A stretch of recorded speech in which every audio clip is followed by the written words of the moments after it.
Hi అండి. మొన్న Ahmedabad flight accident నన్ను బాగా కలిచివేసింది.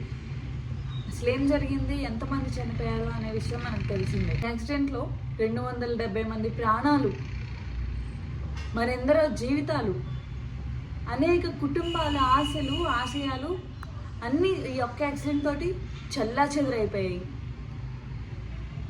మరి యాక్సిడెంట్కి ఈ చావులకి ఎవరు బాధ్యత వహిస్తారండి?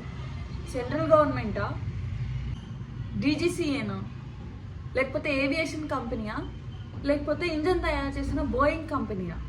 ఇవన్నీ పక్కన పెడితే మనకిప్పుడు NIA, UK and USA teams investigation చేస్తున్నాయి. అసలు నిజాలేంటో అక్కడ బయటపడతాయి. ఇప్పుడు మనం చూస్తే టాటా ఎయిర్ ఇండియా అనేది ఒక పెద్ద ఎయిర్లైన్ కంపెనీ అండ్ బోయింగ్ అనేది ఒక పెద్ద అమెరికన్ కంపెనీ. మరి ఈ రెండు కంపెనీలు కలిసి నిజాలు ఏమైనా బయటికి రానిస్తారా, లేకపోతే 8500 కిలోమీటర్లు ఫ్లయింగ్ అవర్స్ పైలటే తప్ప అని అంటారా? నిజాలు ఏంటి అని ఇన్వెస్టిగేషన్లో తెలుస్తుంది కదా, అప్పటి వరకు వెయిట్ చేద్దాం. ఇలాంటి మరిన్ని వీడియోస్ కోసం subscribe to my channel. Thanks for watching.